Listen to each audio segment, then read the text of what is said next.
Hürmetli vatandaşlar, bugünkü leksiyemizi başlayımız. Leksiyada sadaka ediyoruz. Washington'da sözleyimiz. Biz bir haftadan bir iki vaziyet özgürlükte sözlep geldik. Bulapma 2-3 günden bir iki vaziyet özgürlük. Yani başka bir özgürlük oturuğu çıkıp oturdu. Hesapta 18. günü, 5. ayının 18. günü Washington'da. Çünkü Saudi Söhbət Vəkillər Ümumi olan Amerika Qoşmuş Ştatlarına Saudi Söhbət Vəkillər Ümuminin oturusunda ötküzülgen söhbət 18. günü Washington'da ahırlaştı.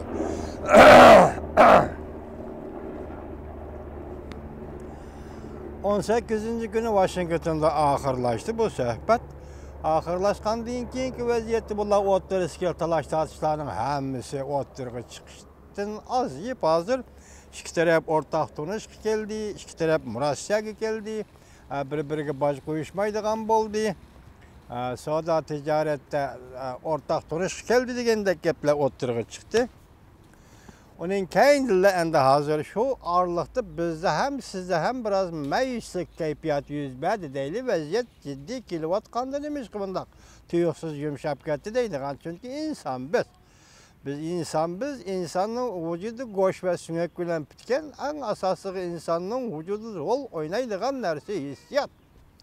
Endi hissiyot insonning hissiyotiga shuna ta'sir qiladigan ishlar bu, lekin biz o'zimizni yo'qotmadik deyli hammamiz hurmatli vatandoshlar. Chunki biz ishonch bilan, kelgusiga bo'lgan ishonch bilan, kelgusi haqning qo'lida bo'lsa-mu, avvalo Allohning qo'lida kelgusi.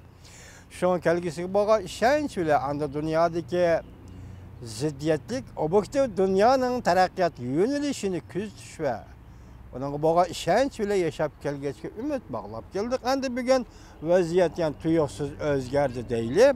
Masalan, bu vaziyat to'g'risida men shundoq bir jumla so'zni aytib berayki.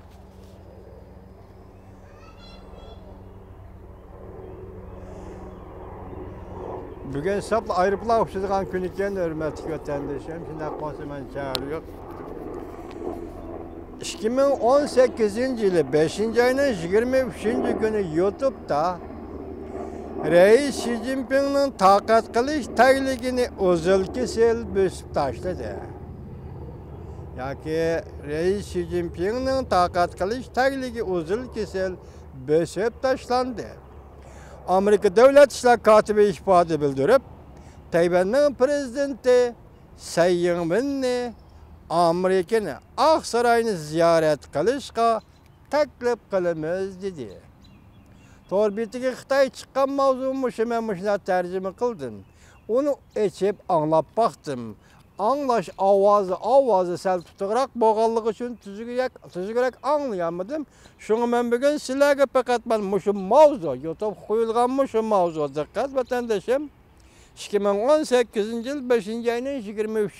günü YouTube'da Reis Xi Jinping'nin takat kılıç tagligi uzul kesil büsüp taşlandı.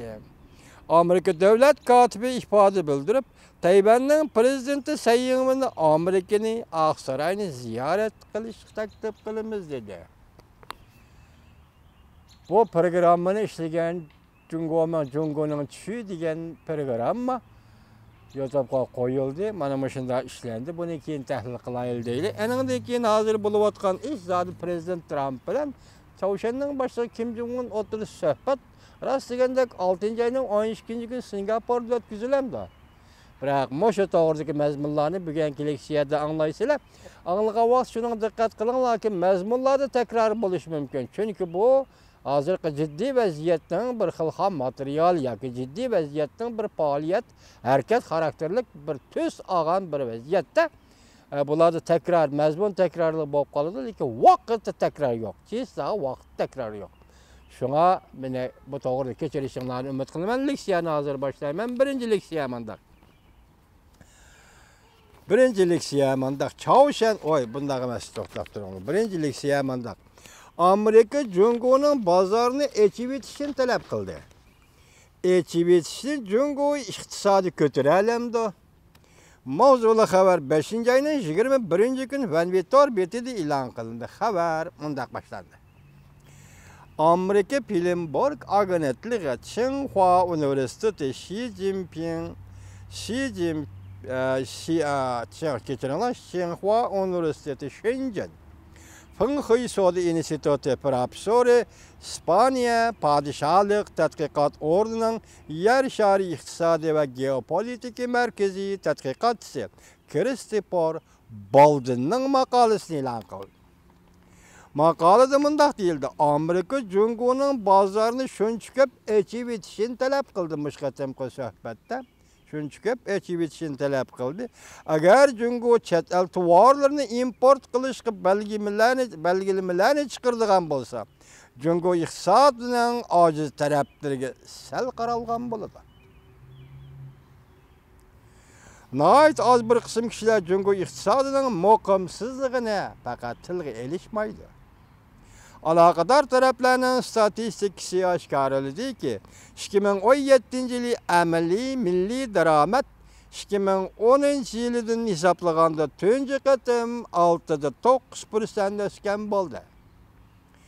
Partisiyash 10% o'sgan bo'ldi. Amonat qarz berish, qarz elish azaytildi. Çünkü nazaret qilish organları, gayri pul muomala organlarının qarzini bankalarga ishtirib qo'ydi. Umumisalliq ma'lumotlar umidvor bir manzilni barliq keltirdi. Agar bu sonliq ma'lumotlar ishkirlab qaraydigan bo'lsak, o holda umidsizlik darhol yetib keladi. 2017 yılı iqtisodning o'sishi hargizmi sanoat qurilmasining o'zgarishidan harakatga kelgan emas. Eng muhimi koni har qachon omillarning asli kelishidan yetib kelgan. Ma'muriy buyruq orqali mukofot bilan rag'batlantirib, tovar savdosini jonlantirib, nazorat boshqarish organlari 2016-2017 yilda import qilingan tovarlarning bozorga kirish bahosini o'stirdi. Bu ish butkul iqtisodda önem paydo qildi. 2017 yılı qora metal ve ranglik metallarni echish, pishiqlab ishlash sanoati o'sgan paydining 72%ga yetdi. Qimmatlik tovarlarning bahosi go'yo 3 hassa o'sdi. Agar bu o'sishni chiqarib etadigan bo'lsak, Jungoning boshqa kasblarda o'sish normasi 2,8% bo'ladi. Bankanın bunda buzuq hesabı tüvellidi. Çünkü qarzga bo'g'ilish eshib ketdi. Xatari intayin eg'ir kasblar foydani o'stirdi. Sonliq ma'lumot qarmoqqa yaxshidek ko'rinsa-mu, amaliy ahvol shundaqki, Beijing nurg'un masalalarga duch keldi. Hatto chekinadigan yo'lmi qolmadi. Bu qatimliq moliya ko'rsatkichi besimga duch keldi. Jungoda yaqindagi moliya ko'rsatkichi besimga duch keldi. Texmi yomonlashib ketyapti. Gerçi payda o'sdi deyilsa-mu, eg'ir sanoat shirkatlarining qarzi paychak bilan selishtirganda hech qanday farqi yo'q. Jungo Xalq Bankisi tayyorlab qo'ygan pul miqdorini azaytdi. Markaziy bankdan qarz olgan pulni qaytara oladigan darajaga keltirmoqchi bo'ldi.